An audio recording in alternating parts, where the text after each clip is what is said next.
Okay, hey Daniel, it's really cool to see you. I was kind of I was looking at one of your like recent threads, and I was like, damn, this guy have like pivoted a bit, and he has carved this such an awesome niche online. And I just wanted to talk to you, and I thought like, why not bring you to the podcast, and it could be like good fun just to catch up. It's been a while since we chatted, so what's up? What's up? What are you doing? What's going on in your life? Just give us maybe a quick, brief intro about yourself and yeah, what you've been For up to.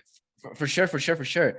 Well, first, thanks for having me. It's been a very long time since we last chatted. I think it was probably April or May last year when we did a Twitter space together with Jamie, and we Mm. haven't talked much since then. But it's been a while. It's been fun seeing you and Alex grow and take off on Twitter, and I know you've been doing some cool shit online, and that's always cool to see and follow along.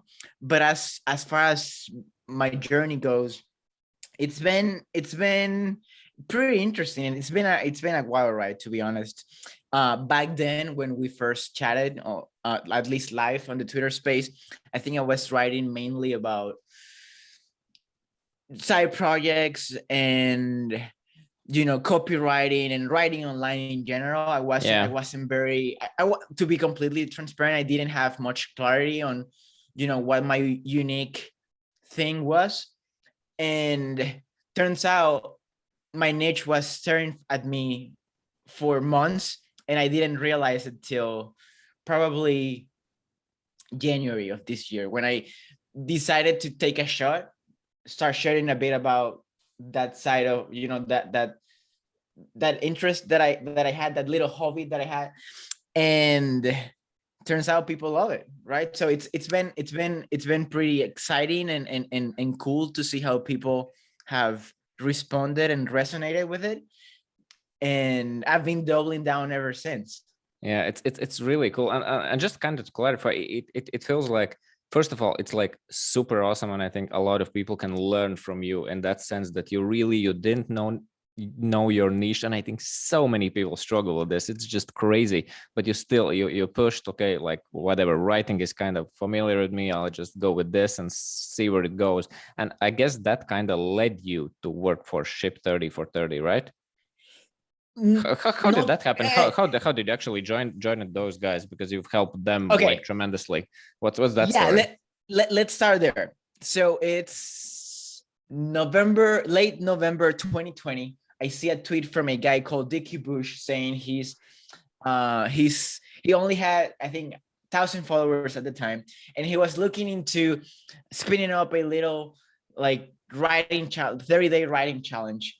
And he was asking if anyone would be interested in joining him, and I said, this shit looks dope, let's do it. It was that was the very beginning of my online writing journey. I had been hanging out on Twitter for like 3 months at that point, and I said, let's, yeah, I'm having fun, I'm enjoying this, let's put some gasoline in the fire and see what happens. So I joined Dicky, did the I participated in the first ever Ship Theory cohort. But that was that already paid, or it was free? It was like Funny story. So the way it worked, you had to so Dicky, smart guy, you had to pay he 50 sure is. bucks to put some skin in the game. But the trick was, or the whole framing was, he would give you the money back if you completed the challenge. So Oh, that's so and cool. and he was gonna he wasn't intended he didn't mean to keep the money if you didn't complete the challenge, and you weren't eligible to get your money back. He would donate it, right? So it was just an experiment for That was him. so At, cool. Such a smart dude. Damn, this is right. clever. Yeah. So I did that cohort. I loved it. Then of course he saw it was working. He got feedback from people who did it with him and with us, and he decided to do it again. All this time it was a pay thing, right? Like it was a real thing now. I did the second cohort, Ship 30 aces again, loved it even more. But at the end of the second cohort, what I was realizing was, or what I realized was that the thing was starting to get traction, right? Like the first one, the test, the beta version only had 50 people, but in the second cohort, there was already 100. So that's Mm-hmm. 2x growth in a matter of a month, right? Without doing much marketing. Well, we can talk about that later, but yeah, without Dicky doing that much marketing, right? Yeah, it was basically just a cool idea and a nice experiment, and people really just wanted to be Right. part of this, because it's like, okay, cool, yeah, I want to build an audience. Of course, if I'll write for 30 days, that might actually like lead to something. So yeah, fuck yeah, I mean, and then I guess Exactly. Yeah, exactly. And so after that second cohort, I said to myself, okay, this shit's cool. I really enjoyed it. I built great connections.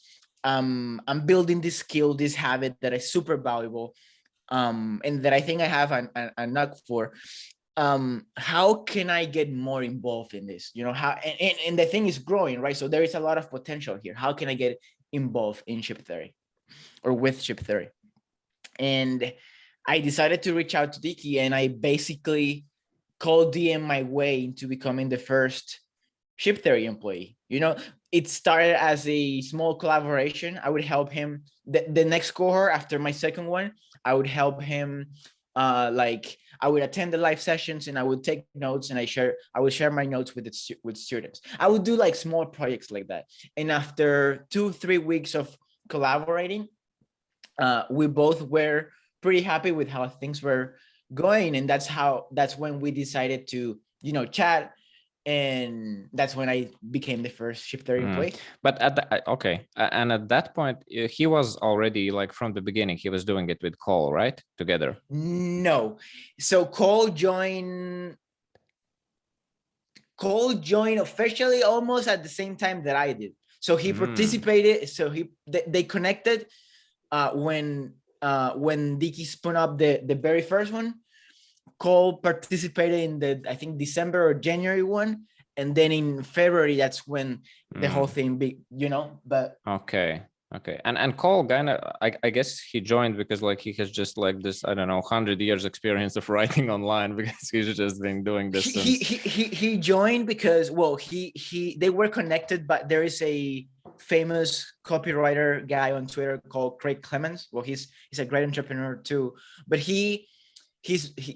Craig has known Cole for many years, and the story behind the connection of Dicky and Cole is that when Dicky started to write online or on Twitter, he wrote a thread about Craig Clemens, the copywriting guy, frameworks, and they got in touch, right? And then when Dicky spun up the first Ship Theory cohort, Craig saw that, and since he knew Cole, he said, "Oh, I think you two, you two would get along." Right. And I think I've read somewhere that they just clicked instantly, that they were Right. kind of on the same Right. page on the whole thing.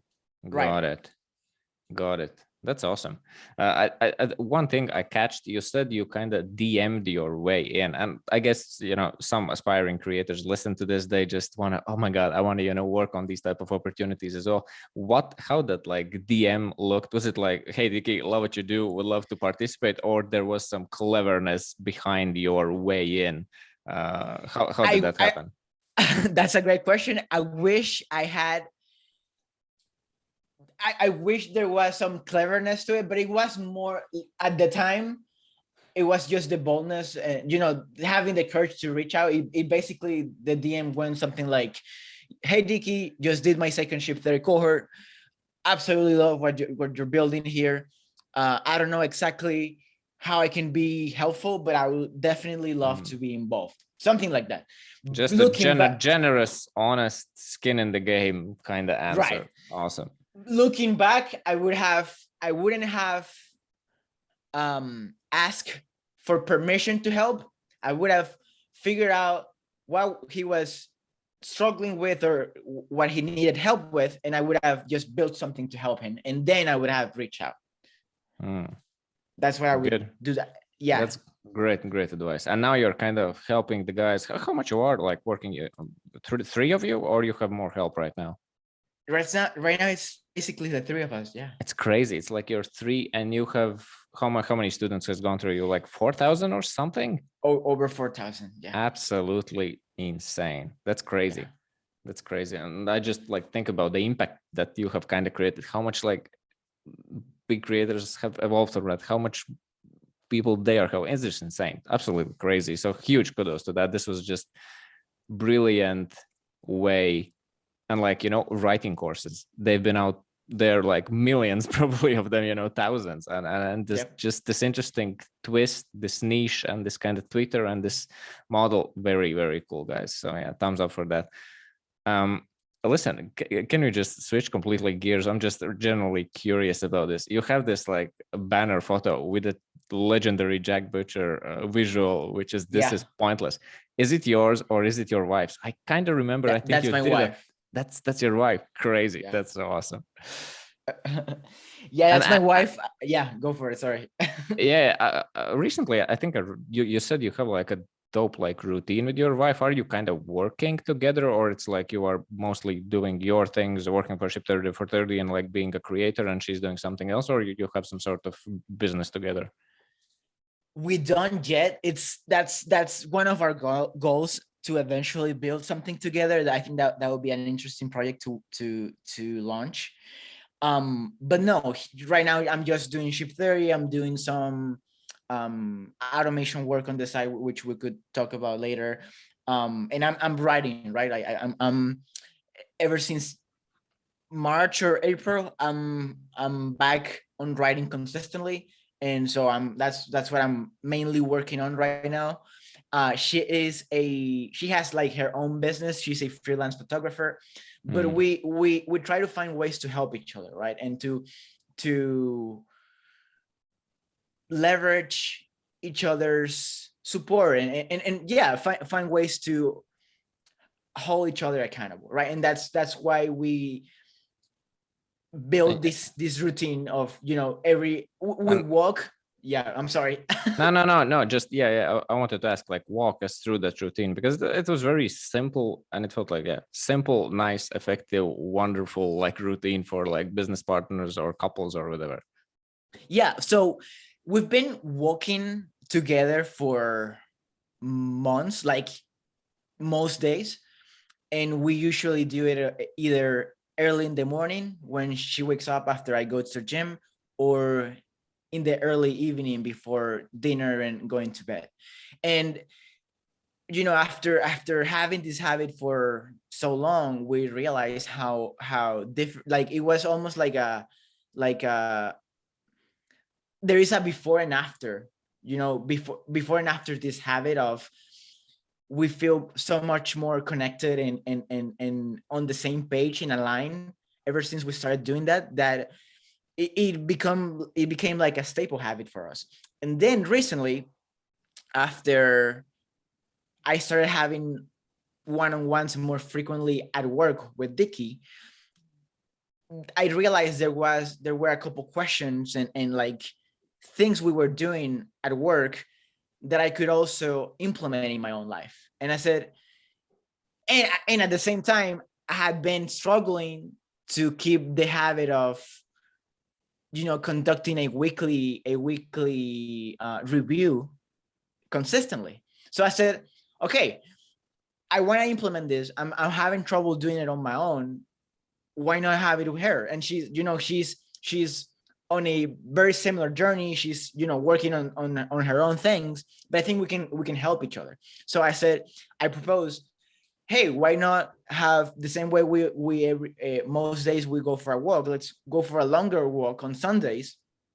We can brew some coffee, and it's basically a walking weekly review, right? Where we ask each other each three questions. It's basically, what went well this week, what could have gone better, and what are your top priorities for the next week, right? And Mm-hmm. that's all we ask each other. We try to be as we try to listen to with as much attention and empathy as possible, and that's it. We just listen to each other and try to find ways to help. It's like productive date. Right, Work right, productive date. right, right. Awesome. That's like kudos to that. I think it's wonderful thing that you're doing that. Yeah, you mentioned something about illustration work. What's that thing? Illustration? No, or did I misheard you? You said like you're working right now like on Ship 30 for 30, then creative work Oh, and consultations. Like I'm doing like, consultations. Got it. Sorry. yeah, I'm doing like, yeah, automation gigs and experimenting a little bit Mm. with that. How's that going? Because like I'm asking generally because like I wanna kind of pivot away from doing freelance. I wanna kind of a Mm. part of my running course. I wanna supplement in maybe some consultation. So and I've done like zero at this point. I'm just kind of curious. How do you go about that? How do you get gigs? Do you have any tips? What type of mistakes you have made? Maybe. Yeah. So far I've worked with 2 clients. To be honest, I haven't done any outreach or anything, or I don't have any lead generation workflow set up. They have come organically through my content, That makes and total sense. Yeah. they just have reached out, and we jumped on a call. We see if it's a good fit, and if it's a good fit, I do it, and in the compensation and everything makes sense, I do it. But to be completely honest, this is not something that I want to do in the long term. Like, I Mm, don't see myself doing consulting or freelance work for the next year or 2 years.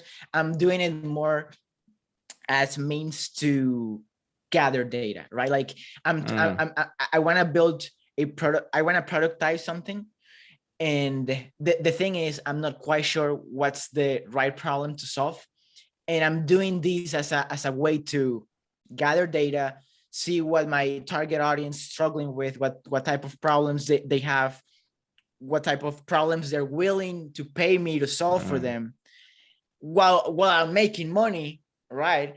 And then once I have a better understanding of what that problem could be, or what that product could be, that's when I plan on launching something.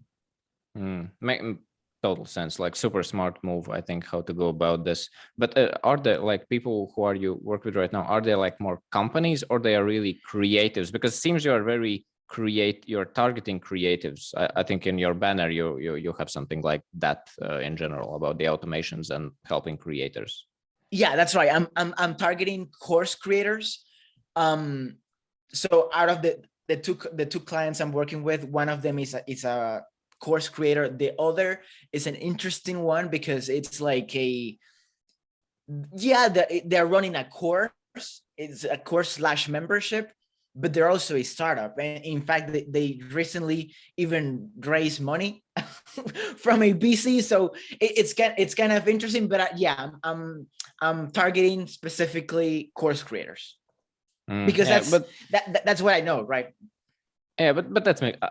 I guess it's the regular path for a lot of creators because you could tell like Nathan Barry is a creator, but he owns ConvertKit. That's like his kind of thing. So it's like almost he's like entrepreneur, but initially he was like a blogger for years and years, and he kind of scratched his own niche with launching the ConvertKit.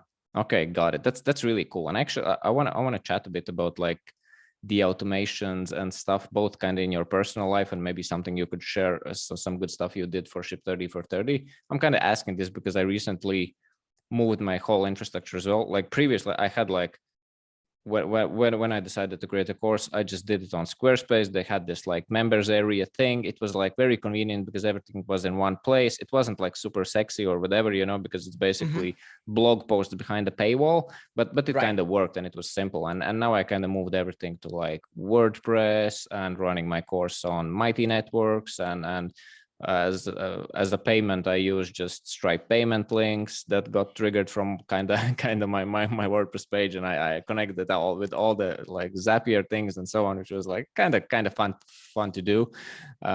So I'm really curious. I don't know, maybe we can start with Ship 30 for 30. Is there something like you can share, something cool you've done or automated that doesn't seem so obvious, like I don't know, whatever, what's give me something good. Yeah, definitely. So one of the workflows or the SAPs, the automations that I built that I think most proud of is a SAP that connects to ship theory students as it's basically like a on-demand member matching workflow where we use, for context, we use this platform called Circle for ship theory cohorts. It's like a community hosting platform. We use that both for our ship theory cohorts and for our Captain's Table membership, which we could also talk about later.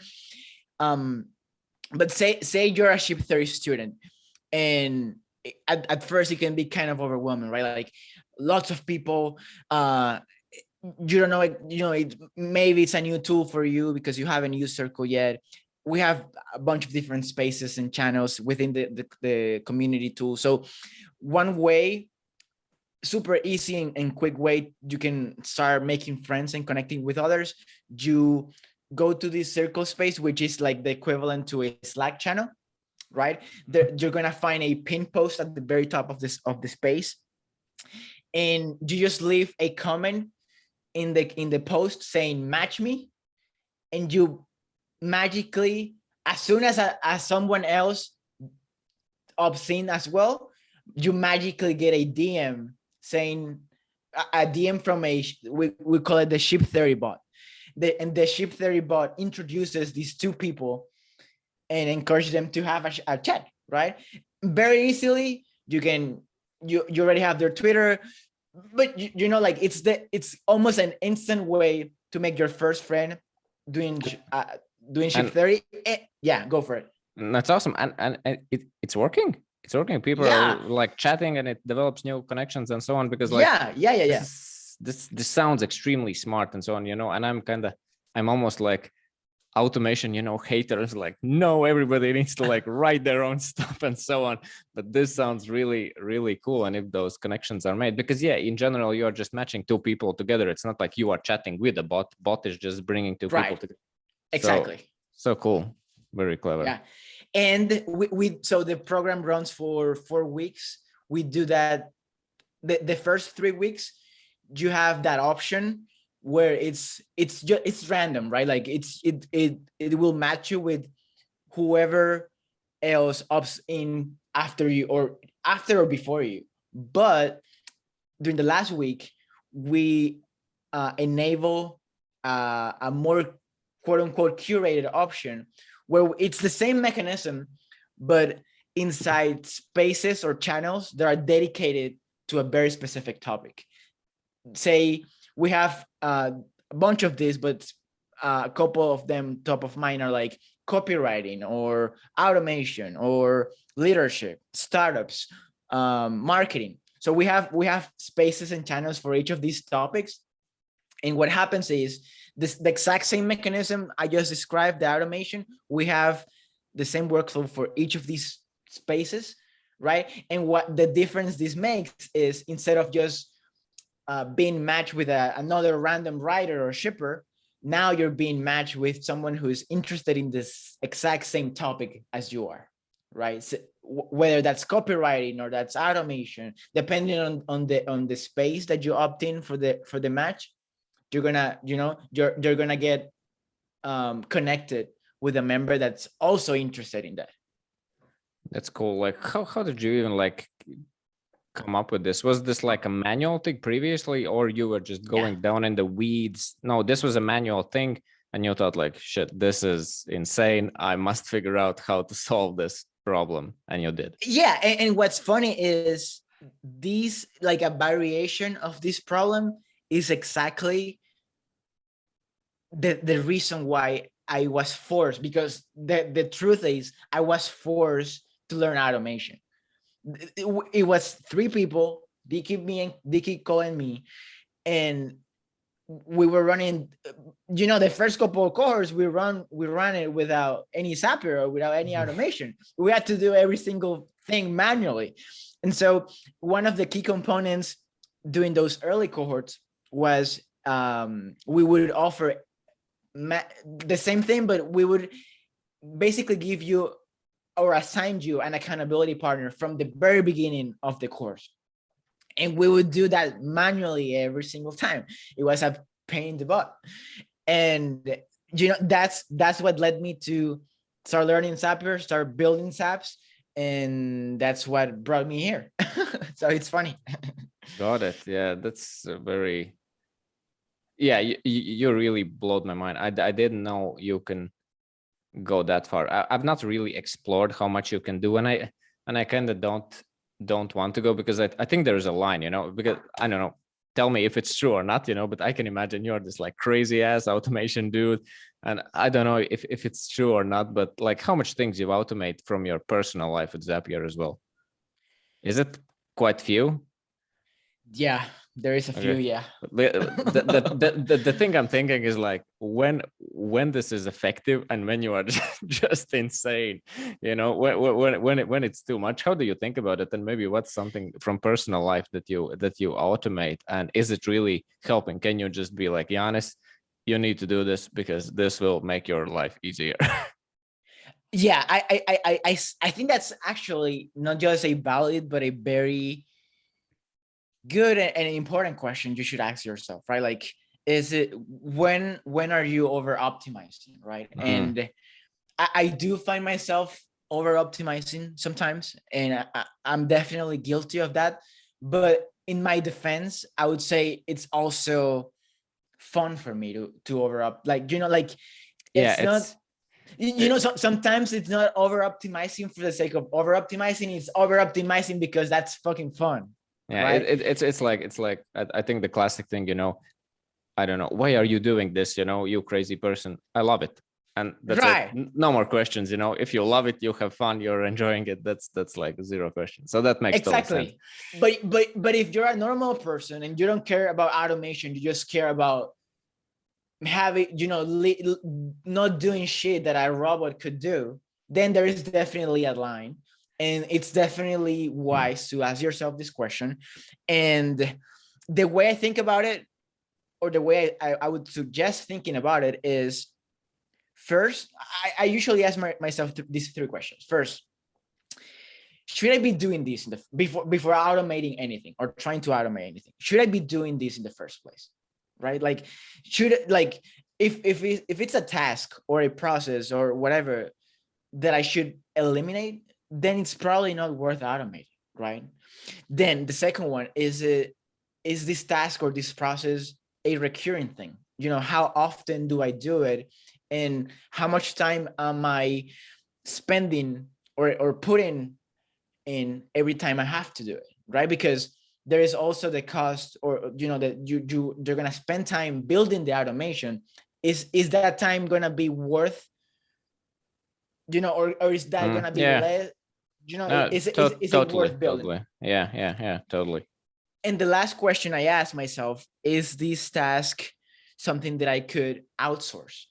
Because, and the reason why I asked this question is I haven't gotten to that point yet of hiring a virtual assistant. But when I eventually do, there is, a lot of people think, and I was guilty of that for a long time. A lot of people think automation is binary, right? Like, you either can or can't automate something. Like, it's black and white. But the truth is that it's actually gray. Like, there is a lot of processes and tasks that could be partially automated. There are parts of the process that can be outsourced to Zapier and can be automated, but other parts of the process, even though you can automate it, you can delegate them, right? And you could have a BA or hire someone to do it for you. This is a good question, because actually one of the things why, like when I started to work with Zapier and kind of brought in my created my new infrastructure, I really started to think about, because in general, I really do feel that I want to be like a solopreneur, and maybe in future, when things get bigger and so on, I could bring on maybe some freelancer or something. But in general, I don't want to. I want to stay small, stay agile, whatever. I don't want to manage people. I don't want that stuff. And like when you look at things like Zapier, it really feels like, maybe this could like cover 50% of the things that that some sort of assistant could do. So yeah, it's and probably it could, probably it can, and it will only like grow and get bigger and whatnot. But I don't know, random question, like how many times Zapier has really disappointed you? Has there been a thing, or when you set up things, when it's like a couple of green like these whatever Check marks. executions, yeah, then it's kind of good to go, or they break things in the middle out of nowhere as well. You know, it's funny.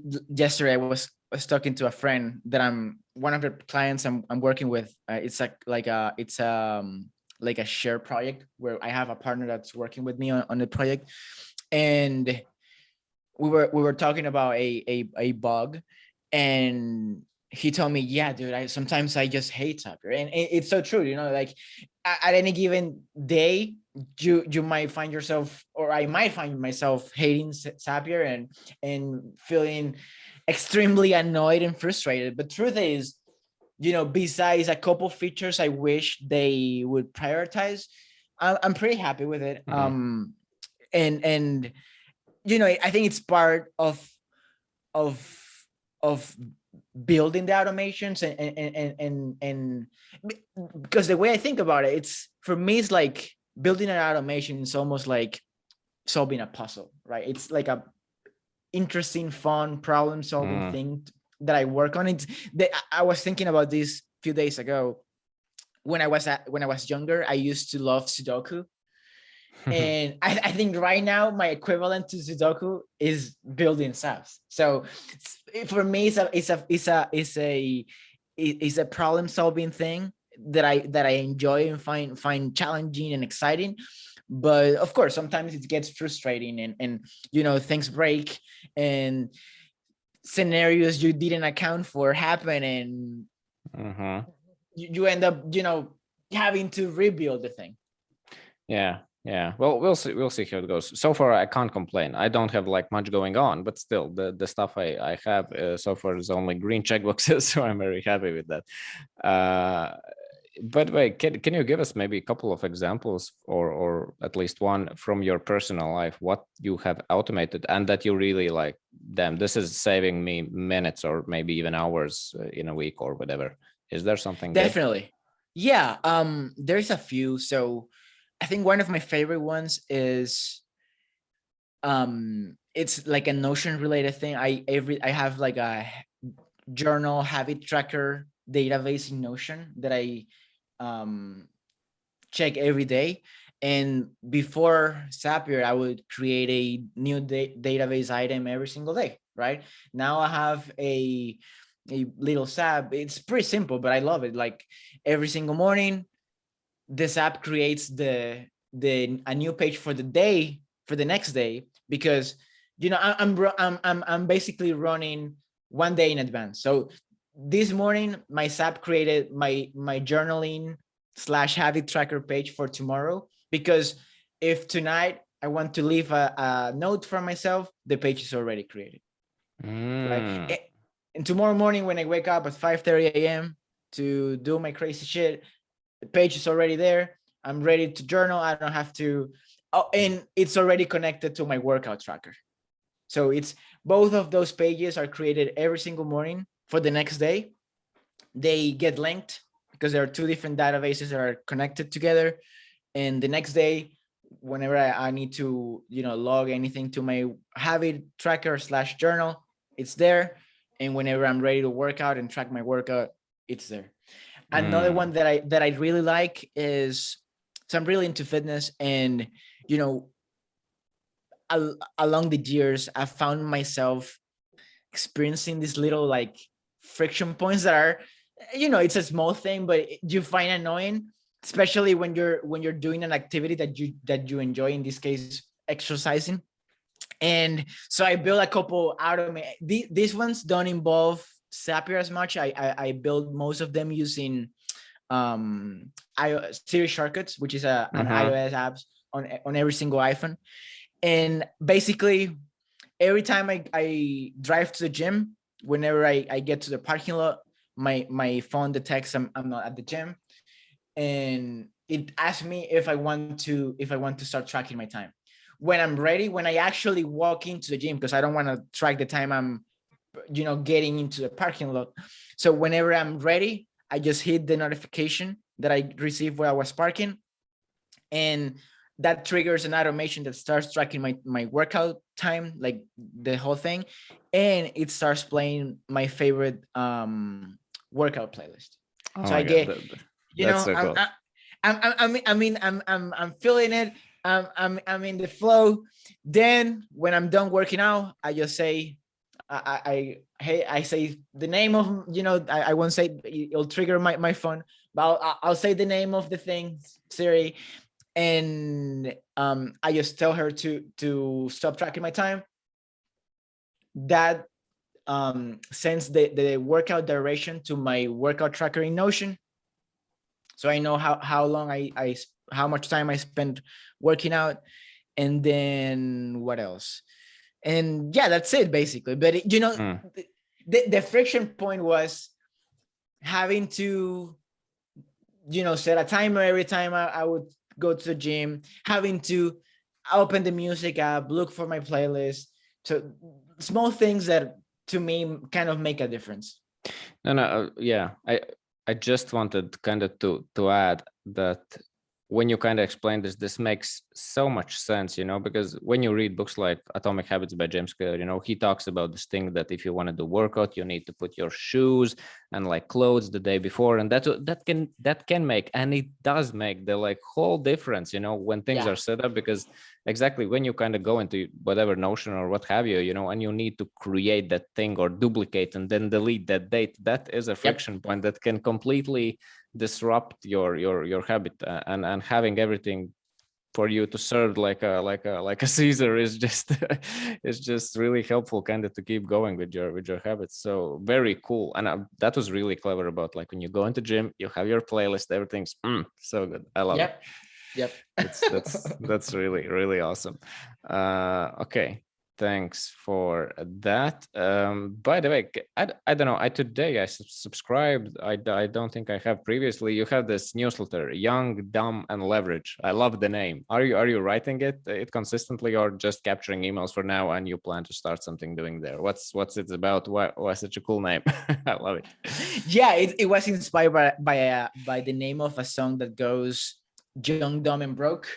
And I said, you know, I'm young, kind of broke, and to my standards, and but I'm not young, dumb, and wait, what? Young, The last one, broke. leveraged. You said, fuck it, Right, I will right, not be broke, I will be leveraged. right. Exactly. Yeah, exactly. And so yeah, I actually created that little sign up form a few months ago. I had, to be honest, I haven't written a single issue for that newsletter. It's just an email capture thing that I have for now. I did create a small email course a few months ago on automation 101. If you go to visitorleverage.com, you can sign up for that. It's a free 7-day email course. And that's pretty much all the action that I've had on the email front in the past few months. But I do plan on getting back to writing a newsletter. In fact, it's one of my, as I've been reflecting on my plans for the summer, it's one of my goals for the summer. And don't know exactly when I'm going to start polishing it, because I don't think we were recording, but I'm moving to a different state next week. My life kind of hectic at Yeah, this it will point. probably flip around. Like in USA, probably changing a state is the same as changing a couple of A countries country. and countries in Europe. So yeah. Right. Yeah. But I think probably by the end of this month, I'll start. I gotta spin up a new sign up page for that. I'll probably do I'll probably do that on Card, and yeah, I'll probably start writing it in July. Cool. How do you plan? What like format you usually prefer? Like storytelling, or you like I don't know, like Harry from the marketing examples, extremely like high signal, low noise, with some visuals. What's your thing when you write? So this is gonna be my strategy. Besides the newsletter, I'm aiming to write 1 to 3 threads every week, right? And I'm planning on releasing that this is an experiment that I've been actually conducting it, but I want to start doing this more consistently, like in a more disciplined way. But I'm gonna also start releasing SAP templates, like Zapier automation templates every week. And then the newsletter is gonna be basically a mix of my best thread of the week, the Zapier template that I release that week also, and a curation of this, not set in stone yet, but probably 3 tweets of related to it, right? Like on productivity, leverage, stuff, systems, that kind of thing. And then it's a mix of my best content. So I'm curating my best content. I'm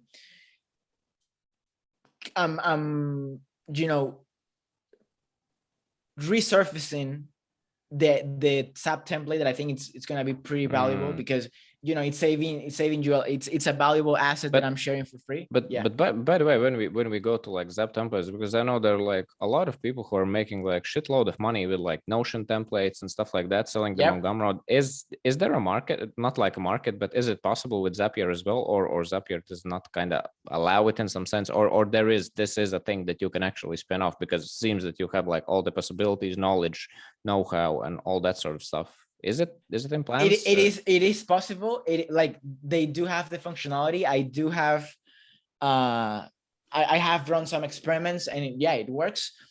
And what you said about people making shit tons of money with Notion templates, that's exactly what I want to validate, right? That is there a market for that? So that's why I the way I'm framing it is as an experiment. I want to see how much people resonate with the format, right? Yeah, I'm very curious with what you come up. I guess one of the challenges probably is that Zapier brings so much tools together, and a lot of those tools are paid.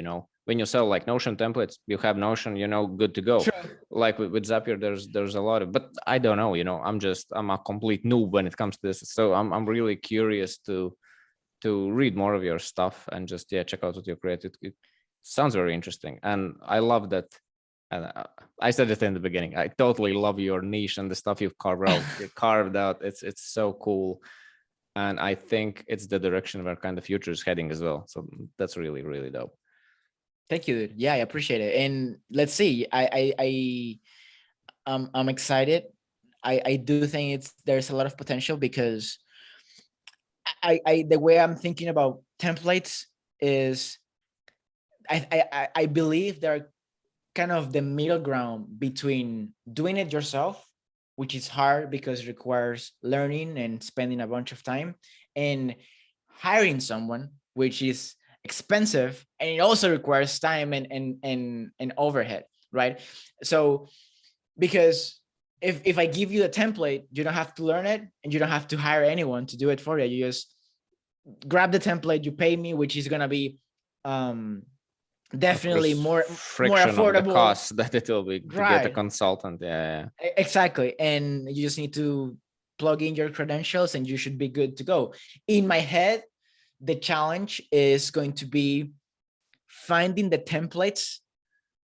I feel like there's a sweet spot of templates that are valuable, but are also like there are two variables, right? Like how common the problem or the workflow that I'm automating with the template is, and how valuable it is on the other hand. Because what makes a template useful is that it meets the exact workflow people have, but also that's what, like, in other words, I don't know if that makes sense, but it's like, if it's rare, it's more valuable, but also if it's rare, it's not as valuable for me because I have to create a bunch of them, right? So that's kind of the balance that I'm trying to strike. Yeah, but maybe, I don't know, there's probably a market for a thing like, where you have some sort of maybe more or less predefined templates that goes along with kind of course, when, for example, if I would like, as a creator, and I would like read like this is the stuff, basically your transformation. You will need to like learn a bit, but I will show you the know-how, there. Then you have Right. like these more or less templates where you need to a bit maybe put your whatever your email provider, whatever you use or something. But this is kind of the end result. And maybe you have, yeah, maybe you can like, for example, what you shared with Ship 30 for 30 that you have. I had no idea that you can even create something like that, and if you can come up with clever solutions that would just save my time and make my life easier, I would be like, super cool. And I would happily pay you money. So interesting where you will go with that. I don't know how it will happen. Good luck with that, but that sounds cool. Thank you. I'll keep it posted. Definitely do. Yeah, kind of before we start to wrap up, we are closing in an hour. I just wanted to ask you about like maybe your, first of all, if you have anything you would like to talk about or cover, just let me know. But what are your kind of future plans? Are you the regular creator who is like kind of winging it and just figuring stuff out along the way? Or now with all the like experience you got over the years, you have some sort of like vision? Where are you going? Where would you like to be in whatever 1, 3, 5 years? Do you have some sort of direction, or you're just going with the flow and figuring shit out along the way? I think I do both things, right? I'm constantly winging it, but at the same time, I'm winging it. I'm winging my way somewhere, right? And I don't know if you're familiar with My First Million. I'm a big fan of Well, My First totally. Million. It's I think one of my favorite podcasts right now. I have a couple that I listen to, but My First Million I think gets the most listens from me in terms of Well, this. same. It's probably the only podcast that I listen consistently on a weekly basis. And they recently shared a framework that I really loved, and was, as an entrepreneur, you should know, or you should only worry about knowing if you're currently you're at point A, you should only worry about point Z and point B. The rest of the letters and the rest of the like checkpoints don't matter, because you only need to worry about what's exactly or right in front of you, like the next immediate action item, and the super long-term vision, right? And that's kind of my strategy as well. I know that in how I'm almost 26 now, so I know that in about 5 to 6 years I want to be kind of a philosopher king, right? I wanna have a business that provides enough money for me to do whatever the hell I want, whenever the hell I want, with whoever the hell I want. Homeschool my kids, travel, do I get, yeah, be a philosopher king without woo. Give me 1 second. This my setup. we definitely have a short video for the like Twitter. Why did you turn it off? Come on, mate. Dude. This is perfect. This is like Winging it, I tell you. this is a viral intro we have here. Perfect. I think for the next guests we need to kind of plan this when we're okay. And at the minute 44, you just make your camera fall off, because it's funny as fuck and makes a good story. Oh, dude. Okay, let's see. I think it should. Can you get it back, or we just finalize with my face only and your audio? Let me know what's the situation there. Here we go. Oh, you're back. That is hilarious. Yeah, as I was saying, it's kind of the both things. I wing it, but I also have a vision. I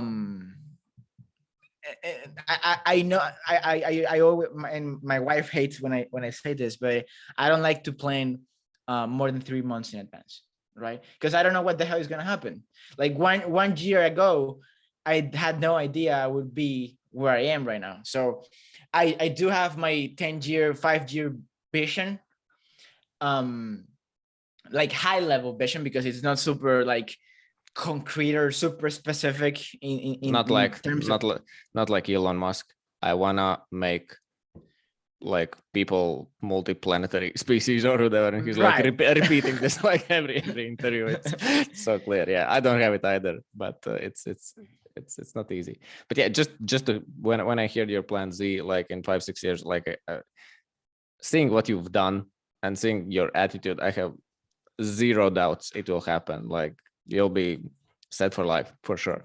Yeah. Thanks, man. Appreciate you. But yeah, I before we wrap up, I do want to ask you some questions. Sure. I'm pretty curious because I remember when you first launched your course, I remember what it was. I kind of remember the offer, but I think it has evolved a bit. So I would love for you to give me a quick rundown of what you're working on right now, and maybe there is a way I can help. Well, about the course stuff, it was like initially, in general, I wanted to when I was doing like my visuals and I started to get some momentum, I knew that at some point probably I want to make a course. It wasn't like the main goal or whatever, but I was thinking that I will make it, and I will make it around this time that we are having this conversation in the summer of 2022. But yeah, the more momentum I kind of got, the more people reached out like, hey Yanis, how do you do this, can you teach me, whatever. And I got like, I don't know, probably around like 10 DMs in this sort of fashion. I was like, oh, maybe I should just suck it Yeah. up and really push it and do it. And I kind of did like an MVP version, but I think I did quite good at really focusing at giving the like students transformation. So the videos were really short. I cut out all the like bullshit. I was extremely like honest with how I do things and what's what and what I believe is important and what drives engagement. And kind of one thing I did at the moment, because in general I wanted to do a self-paced course because I wanted to make it more affordable for people. Mhm. I didn't want to make a cohort because it would be probably out of reach for many people. And then in the end I thought, yeah, but kind of like giving people just a self-paced course might be not enough. I think that tailored support really does help, that community really does help. So I figured out, okay, fuck it, I will add just a Discord community, and I will commit like to give feedback to people's visuals because I think it will be very, very useful. And that's how kind of it started. Then I had this idea that I will run this self-paced course plus community and feedback Mhm. and so on. So it's kind of self-paced, but I spend Yep. some hours during the week for sure on the course. And I had this idea that in future I can maybe make it as a self-paced course and then try to do a cohort, which will be like higher priced, but you'll get like full on my involvement for maybe a whole month or something, similar as for Ship 30 for 30. But yeah, I kind of did a trial experiment with Maven because they kind of Mhm. pushed me a bit to give it a go, but I ended up canceled it, and I'm currently like sticking to the format I currently have.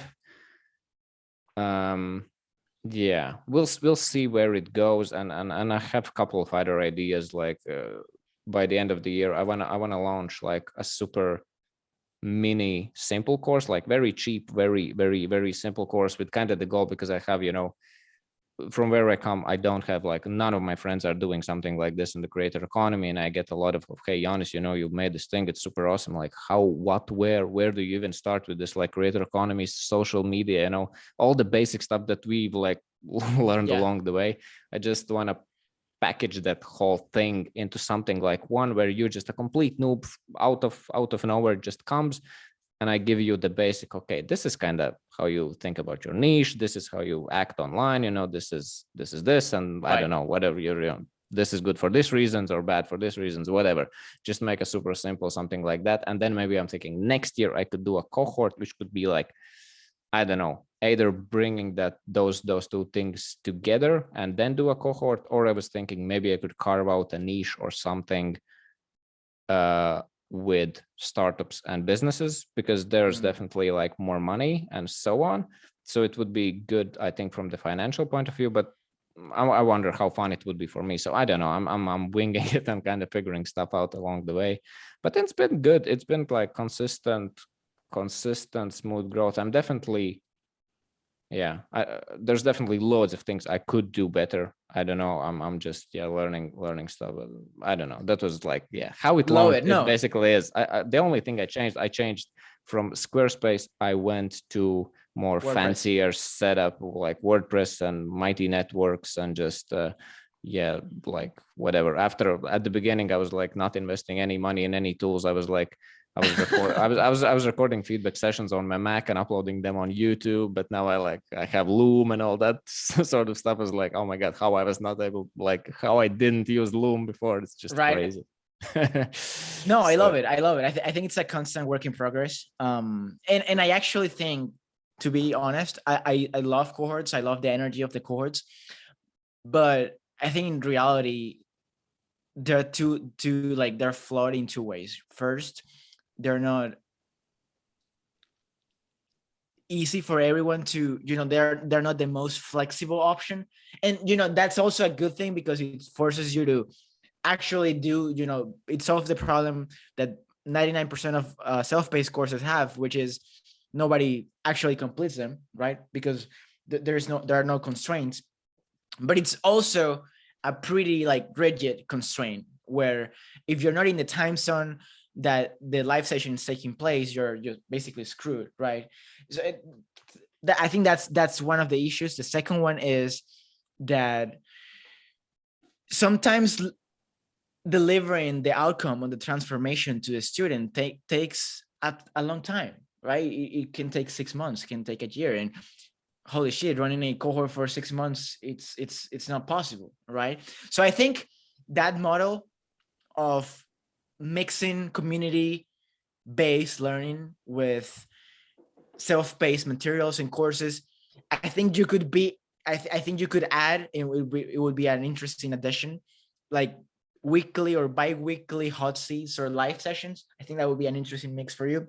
But yeah, I think that mix of community-based learning with self-paced course and materials in a long, in a consistent long-term fashion, I think that's a very interesting model.